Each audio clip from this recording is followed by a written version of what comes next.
क्या दिया है, देखिएगा, निम्नलिखित में से किस राज्य केंद्र शासित प्रदेश के साथ दुमहल लोक नृत्य जुड़ा हुआ है। तो साथ ही किस राज्य केंद्र शासित प्रदेश के साथ दुमहल लोक नृत्य जुड़ा हुआ है, तो याद रखिएगा जम्मू और कश्मीर के साथ जुड़ा हुआ है। तो पहले क्या हो जाएगा हम लोग का, डी ऑप्शन बिल्कुल करेक्ट हो जाएगा। चलिए नेक्स्ट नंबर आपका देखते हैं, क्वेश्चन नंबर देखिए सेकंड क्या दिया है, मिजोरम के पारंपरिक बांस नृत्य को क्या कहा जाता है।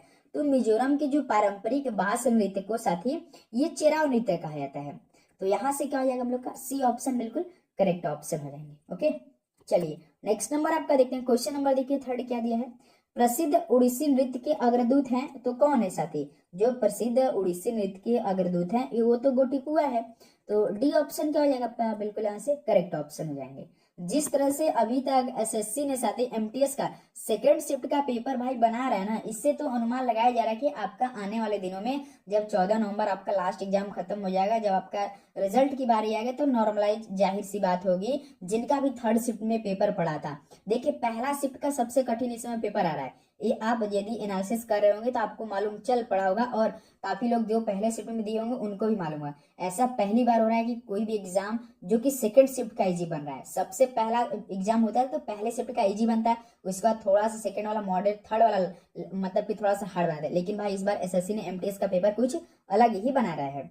देखिए क्वेश्चन नंबर 4, सुरेखा पुड़ेकर भारतीय राज्य महाराष्ट्र की एक नर्तकी है, तो किसमें की है वो, सुरेखा पुड़ेकर जो भारतीय राज्य महाराष्ट्र की क्या है साथी, तो ये लावड़ी नर्तकी है। तो यहाँ से भी ऑप्शन क्या हो जाएगा हम लोग का, बिल्कुल करेक्ट ऑप्शन हो जाएंगे। चलिए नेक्स्ट नंबर आपका देखते हैं, क्वेश्चन नंबर देखिए 5, लक्ष्मी प्रिया महापात्र भारत के निम्नलिखित में से किस शास्त्रीय नृत्य से संबंधित थी। तो लक्ष्मी प्रिया महापात्र साथी वो भारत के उड़ीसी शास्त्रीय नृत्य से संबंधित थी। तो यहाँ से सी ऑप्शन क्या हो जाएगा हम लोग का, बिल्कुल करेक्ट ऑप्शन हो जाएंगे। चलिए नेक्स्ट नंबर आपका देखते हैं, क्वेश्चन नंबर देखिए 6 क्या दिया है, प्रख्यात नृत्यांगना रंजन गौहर निम्नलिखित में से किस नृत्य शैली की प्रतिपादक है। बताइए सर, प्रख्यात नृत्यांगना रंजन गौहर ये किस नृत्य शैली के प्रतिपादक है। तो साथ ही ये भी उड़ीसी से ही संबंध रखती थी। तो ऑप्शन क्या आ जाएगा आपका, बिल्कुल करेक्ट ऑप्शन हो जाएंगे। चलिए नेक्स्ट नंबर आपका देखते हैं, क्वेश्चन नंबर देखिए 7 क्या दिया है, प्रियदर्शनी गोविंद जिन्हें 2019 में संगीत अकादमी द्वारा नृत्य कला निधि की उपाधि से सम्मानित किया गया था, एक प्रसिद्ध नर्तकी है, तो वो किससे बिलोंग करती है। तो साथ ही भरतनाट्यम से बिलोंग करती है। आपके पेपर में कैसे सवाल आएगा कि किन्हें 2019 में संगीत अकादमी द्वारा नृत्य कला निधि की उपाधि से सम्मानित किया गया। तो नाम आपको याद रखना है, प्रियदर्शनी गोविंद, ये नाम याद रखिएगा साथी।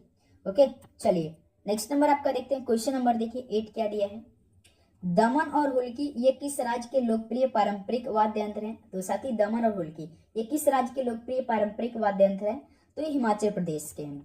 तो बी ऑप्शन क्या हो जाएगा आपका, यहाँ से बिल्कुल करेक्ट ऑप्शन हो जाएंगे। ओके चलिए नेक्स्ट नंबर आपका देखते हैं, क्वेश्चन नंबर देखिए 9 क्या दिया है, झारखंड में सरहुल किस मौसम में मनाया जाता है। तो साथी जो झारखंड में सरहुल किस मौसम में मनाया जाता है, आप सभी को पता होगा सरहुल कहाँ का फेमस है, तो झारखंड का है, जो कि वसंत के मौसम में होता है।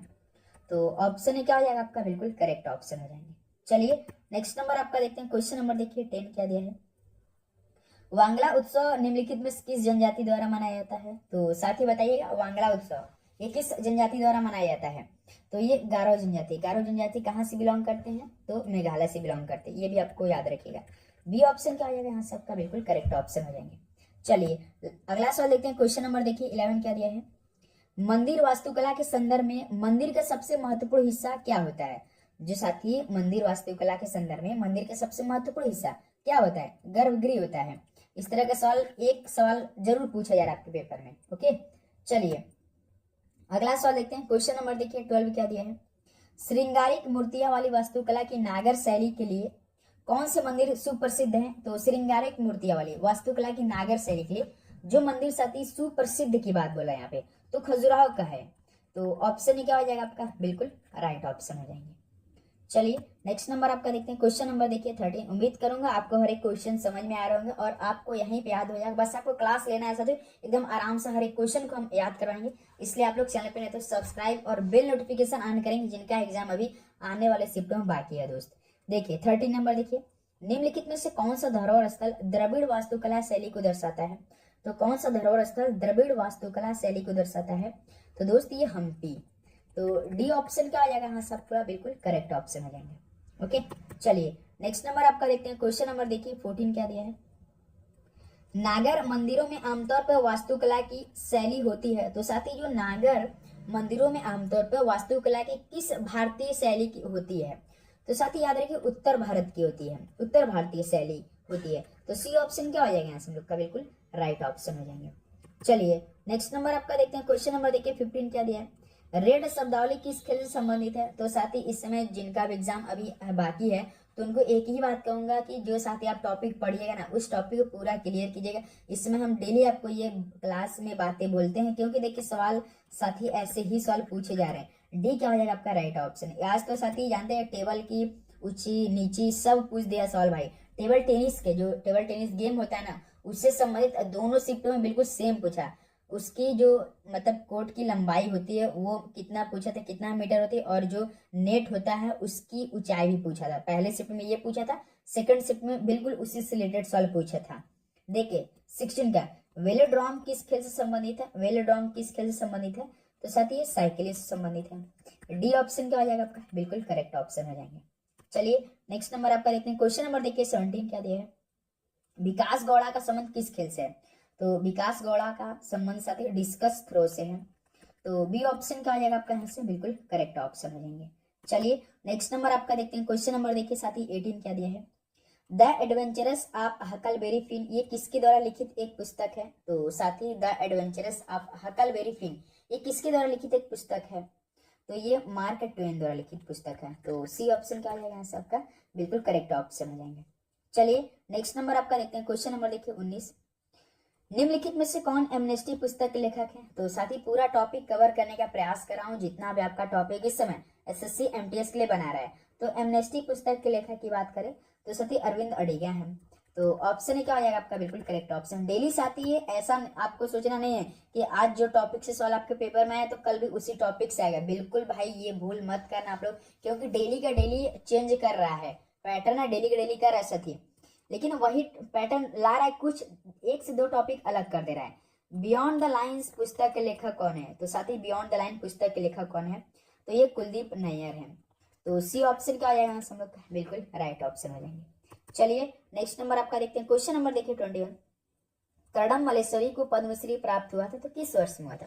तो कर्णम मल्लेश्वरी को जो साथी पद्मश्री प्राप्त हुआ था ये सन 1999 में हुआ था। ऑप्शन क्या आ जाएगा आपका यहाँ से? बिल्कुल करेक्ट ऑप्शन हो जाएगा। ओके चलिए अगला सवाल देखते हैं। आपका क्वेश्चन नंबर देखिए 22 क्या दिया दोस्त? निम्नलिखित में से कर्ण वंश का अंतिम शासक कौन था? बताइए। सबसे इसमें मोस्ट वेटेज वाला सवाल है जो कि हिस्ट्री बन चुका है। कर्ण वंश का अंतिम शासक कौन था? तो साथी सुशर्मा था। याद रखिएगा डी क्या हो जाएगा आपका? Correct option. यही भी हम बात करें साथी पहला सेशन का, जो आपके एमटीएस पेपर में जब आपके सामने कंप्यूटर खुलेगा तो आपका सेशन पहला खुलेगा जिसमें मैथ रीजनिंग मिलेंगे। मैथ रीजनिंग में आपको साथियों बिल्कुल भी टेंशन नहीं लेना है। यदि आपका बेसिक क्लियर है तो मुझे नहीं लगता कि 1% आपको दिक्कत होगी, क्योंकि भाई पूरा बेसिक सवाल पूछा जा रहा है। यदि आपका फॉर्मूला क्लियर है, यदि आप डेली एक आध भी घंटा पढ़ते रहे होंगे तो आपको कोई भी दिक्कत नहीं आएंगे, आप काफी अच्छे से क्वालिफाइंग करेंगे।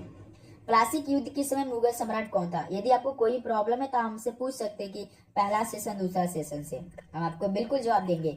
तो प्लासी युद्ध के समय मुगल सम्राट कौन था? आलगीर द्वितीय था। चलिए अगला सवाल देखते हैं। क्वेश्चन नंबर देखिए 24 क्या दिया है दोस्त? अकबर के बाद भारत में मुगल राजवंश की गद्दी पर निम्नलिखित में से कौन बैठा? तो अकबर के बाद जो भारत में मुगल राजवंश की गद्दी पर बैठा था वो सती जहांगीर बैठा था। तो डी ऑप्शन क्या हो जाएगा यहाँ से हम लोग का? बिल्कुल करेक्ट ऑप्शन हो जाएंगे। ओके चलिए नेक्स्ट नंबर आपका देखते हैं। क्वेश्चन नंबर देखिए 25, निम्नलिखित में से कौन पल्लवों की राजधानी थी? तो साथ ही पल्लवों की राजधानी की बात करें तो बताइए कौन थी पल्लवों की राजधानी? तो कांचीपुरम थी। तो डी ऑप्शन क्या आ जाएगा यहाँ से हम लोग का? बिल्कुल करेक्ट ऑप्शन हो जाएगा। चलिए नेक्स्ट नंबर आपका देखते हैं। क्वेश्चन नंबर देखिए 26 क्या दिया है? अंग्रेजों के खिलाफ युद्ध करने वाला पहला मुगल शासक कौन था? तो ये सवाल साथियों आपके लिए इंपॉर्टेंट बन सकता है। तो बताइएगा, अंग्रेजों के खिलाफ युद्ध करने वाला पहला मुगल शासक पूछ रहा है। तो सर जी औरंगजेब था ये। तो ऑप्शन ए क्या आ जाएगा यहाँ से हम लोग का? बिल्कुल करेक्ट ऑप्शन हो जाएंगे। चलिए अगला सवाल देखते हैं। आपका क्वेश्चन नंबर देखिए साथी 27 क्या दिया है? पहला मुगल बादशाह बाबर किस वर्ष में फरगना की गद्दी पर बैठा था जब वह 12 वर्ष का था? जो साथी पहला मुगल बादशाह बाबर था इस सन आपका 1494 में ही क्या हुआ था? फरगना की गद्दी बैठ गया था, जो कि वो केवल 12 वर्ष का था। तो ऑप्शन है क्या आ जाएगा आपका यहाँ से? बिल्कुल राइट ऑप्शन हो जाएंगे। चलिए नेक्स्ट नंबर आपका देखते हैं। क्वेश्चन नंबर देखिए 28 क्या दिया है? जहांगीर ने किस अंग्रेज को खान की उपाधि से सम्मानित किया था? तो जहांगीर ने साथी जो खान की उपाधि सम्मानित किया था, अंग्रेज को किया था, ये साथी हॉकिंस को किया था। तो ऑप्शन ए क्या हो जाएगा आपका, बिल्कुल करेक्ट ऑप्शन हो जाएंगे। ओके, चलिए नेक्स्ट नंबर आपका देखते हैं। देखिए क्वेश्चन नंबर 29। 1912 में जब सिविल सेवा पर रॉयल कमीशन का गठन किया गया था तब वायसराय कौन था? 2 सवाल आज की शिफ्ट में आपके पेपर में वायसराय से संबंध पूछा गया था। तो 1912 में जब सिविल सेवा पर रॉयल कमीशन का गठन किया गया था तो उस समय साथी लॉर्ड हार्डिंग था। तो करेक्ट ऑप्शन क्या हो जाएगा हम लोग का, डी ऑप्शन हो जाएगा। चलिए नेक्स्ट नंबर आपका देखते हैं। क्वेश्चन नंबर देखिए 30 क्या दिया दोस्त। लॉर्ड डलहौजी किस काल में भारत के गवर्नर जनरल थे? जब साथी लॉर्ड डलहौजी भारत के गवर्नर जनरल थे तो उस समय 1848 से लेकर 1856 तक थे। तो सी ऑप्शन क्या हो जाएगा यहाँ से आपका, बिल्कुल करेक्ट ऑप्शन हो जाएंगे। चलिए अगला सवाल पर बढ़ते हैं। Question number 31। कोई भी दिक्कत नहीं हो रही, अगर कोई दिक्कत है प्लीज आप हमें बताइएगा और आपको यहीं पे एक एक क्वेश्चन याद करवाना है साथी। तो देखिएगा 31 देखिए, उस वायसराय का नाम बताइए जिसके वर्ष 1931 से भारत की नई राजधानी के रूप में नई दिल्ली का उद्घाटन किया गया। बताइए साथी, उस वायसराय का आपको नाम बताना है जिसके वर्ष 1931 में भारत की नई राजधानी के रूप में नई दिल्ली का क्या किया गया था, उद्घाटन किया गया था। तो साथी लॉर्ड इरविन था। यहाँ से डी ऑप्शन क्या आ जाएगा आपका, बिल्कुल करेक्ट ऑप्शन हो जाएंगे। चलिए अगला सवाल भी देखते हैं। क्वेश्चन नंबर देखिए साथी 32 क्या दिया है आपका। प्रेस के मुक्तिदाता के रूप में किसे जाना जाता था? तो साथी प्रेस के मुक्तिदाता के रूप में किसे जाना जाता था? तो ये लॉर्ड मेटकॉफ को जाना जाता था। ऑप्शन ए मेरे भाई आपका बिल्कुल करेक्ट ऑप्शन हो जाएंगे। चलिए नेक्स्ट नंबर पे बढ़ते हैं। क्वेश्चन नंबर देखिए 33। किस वायसराय ने भारत रक्षा अधिनियम 1915 पारित किया था? भाई ये आप अभी तुरंत मनो मस्तिष्क में सवाल बैठाएंगे क्योंकि मोस्ट एक्सपेक्टेड आपके आने वाले शिफ्टों के लिए हो सकते हैं। किस वायसराय ने भारत रक्षा अधिनियम 1915 पारित किया था? तो साथी ये लॉर्ड हार्डिंग द्वितीय ने पारित किया था। ऑप्शन क्या हो जाएगा आपका, बिल्कुल करेक्ट ऑप्शन होने वाला है। चलिए अगला सवाल देखते हैं। क्वेश्चन नंबर देखिए 34 क्या दिया है। कितने वर्षों तक लगातार बाहर रहने पर नागरिकता समाप्त हो जाती है? यदि साथी आप देश से अपने कहीं बाहर रहते हैं लगातार कितने वर्ष तक रहेंगे तो आपका नागरिकता क्या हो जाएगा, वो समाप्त हो जाएगा। तो साथी 7 वर्ष तक। डी क्या हो जाएगा सबका, बिल्कुल करेक्ट ऑप्शन होने वाला है। चलिए अगला 35 नंबर देखते हैं क्या दिया है। भारतीय संविधान के संशोधन द्वारा भारतीय संविधान में भाग 9 जोड़ा गया। तो कौन सा ऐसा संविधान संशोधन हुआ था इसमें साथी भारतीय संविधान में भाग 9 को ऐड किया गया था? तो कौन सा संविधान संशोधन हुआ था? तो साथी जो 73वां संवैधानिक संशोधन हुआ था इसके तहत क्या हुआ था, भारतीय संविधान में भाग को 9 को जोड़ दिया गया था। ओके चलिए नेक्स्ट नंबर देखते हैं। क्वेश्चन नंबर देखिए 36। अनुच्छेद 352 के तहत पहली बार राष्ट्रीय आपातकाल कब घोषित किया गया था? जब साथियों भारत में पहली बार राष्ट्रीय आपातकाल घोषित किया गया था वो भी अनुच्छेद 352 के तहत। इसमें साथी याद रखिएगा उस समय था आपका 1962-68 के बीच में। डी क्या हो जाएगा आपका, बिल्कुल करेक्ट ऑप्शन हो जाएंगे। चलिए नेक्स्ट नंबर आपका देखते हैं। क्वेश्चन नंबर देखिए 37 क्या दिया है। भारतीय संविधान में किस अनुच्छेद के तहत प्रधानमंत्री मंत्री परिषद का प्रमुख होता है? बताइए साथी भारतीय संविधान किस अनुच्छेद के तहत प्रधानमंत्री मंत्री परिषद का प्रमुख होता है?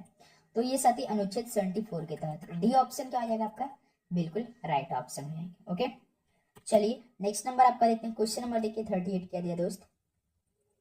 भारतीय संविधान के निम्नलिखित अनुच्छेदों में से कौन सा मौलिक अधिकार के साथ असंगत कानून से संबंधित है? तो साथी इनमें से ऐसा कौन सा अनुच्छेद है जो कि मौलिक अधिकार के साथ असंगत कानून से संबंधित है? तो साथी ये अनुच्छेद आपका 13 है। तो यहाँ से भी ऑप्शन क्या आ जाएगा आपका, बिल्कुल करेक्ट ऑप्शन होने वाला है। ओके दोस्त, उम्मीद करूंगा आपको बिल्कुल अच्छे से एक एक क्वेश्चन याद रहेंगे साथी। और लास्ट में आप सभी लोग 180 नंबर में से आपका कितना स्कोर बनेगा ये हमें आप जरूर बताइएगा साथी। और आपका एग्जाम किस डेट को एक बार जरूर क्लियर कीजिएगा साथी। देखिए 39, महाकालेश्वर मंदिर में महाकाल लोक गलियारा किस झील से जुड़ा हुआ है? जो साथी महाकालेश्वर मंदिर है इस महाकाल लोक गलियारे में याद रखिएगा आप लोग रुद्र सागर झील से जुड़ा है। तो डी ऑप्शन क्या हो जाएगा यहाँ सबका, बिल्कुल करेक्ट ऑप्शन हो जाएगा। आपको साथी जिनका एग्जाम पहले और तीसरे शिफ्ट में एग्जाम हो चुका है उनको टेंशन लेने की जरूरत नहीं है क्योंकि भाई देखिए उनका नॉर्मलाइज होगा। देखिए क्योंकि सेकंड शिफ्ट का हर दिन का सेकंड शिफ्ट का पेपर इजी आया है, ये बात याद रखिएगा। क्वेश्चन नंबर 40 देखिए, बैतरणी नदी किस राज्य की पर्वतीय श्रृंखला से निकलती है? तो बैतरणी नदी दोस्त ये उड़ीसा की पर्वतीय श्रृंखला से निकलती है। तो यहाँ से भी ऑप्शन क्या हो जाएगा आपका, बिल्कुल करेक्ट ऑप्शन हो जाएंगे। चलिए नेक्स्ट नंबर देखते हैं। क्वेश्चन नंबर देखिए 41 क्या दिया है। देवप्रयाग वह स्थान है जहां भागीरथी से मिलती है। तो साथी देवप्रयाग वह स्थान है जहां पे भागीरथी क्या होती है, अलकनंदा से मिलती है। तो डी ऑप्शन क्या आ जाएगा आपका यहाँ से बिल्कुल राइट ऑप्शन हो जाएंगे। ओके, चलिए नेक्स्ट नंबर देखते हैं। क्वेश्चन नंबर देखिए 42 दोस्त, क्या है आपका, भारतीय उपमहाद्वीप सामान्यतः निम्नलिखित में से किस प्रकार की जलवायु के लिए जाना जाता है। तो साथी जो भारतीय उपमहाद्वीप सामान्यतः ये किस प्रकार की जलवायु के लिए जाना जाता है। तो दोस्त याद रखिए उष्ण कटिबंधीय मानसूनी के लिए। डी क्या हो जाएगा आपका यहाँ से बिल्कुल करेक्ट ऑप्शन होने वाला है। चलिए नेक्स्ट नंबर आपका देखते हैं। क्वेश्चन नंबर देखिए 43 क्या दिया है, डैश दक्षिण पश्चिम मानसून द्वारा वर्षा प्राप्त करने वाला भारत का पहला राज्य कौन है। तो सर ये तो केरल है, इजी सवाल है। केरल साथ ही दक्षिण पश्चिम मानसून द्वारा वर्षा प्राप्त करने वाला भारत का पहला राज्य है, याद रखिएगा आप लोग। ओके, चलिए नेक्स्ट नंबर आपका क्वेश्चन नंबर देखिए 44, निम्नलिखित में से कौन सी नदी अरावली श्रेणी से निकलती है और कच्छ के रण में क्या हो जाती है, लुप्त हो जाती है। ऐसी कौन सी नदी जाती है जो कि सदी अरावली श्रेणी से तो निकलती है लेकिन कच्छ के रण में क्या होती है, लुप्त हो जाती है। तो सर जी ये लूनी नदी ऐसा करती है। तो बी ऑप्शन क्या हो जाएगा आपका बिल्कुल राइट ऑप्शन हो जाएंगे। चलिए नेक्स्ट नंबर आपका 45 देखिए, नेपाल से भारत में कौन सी नदियां बहती है। तो नेपाल से भारत में कौन सी नदियां बहती है। तो साथ ही ये कर्णाली नदी बहती है।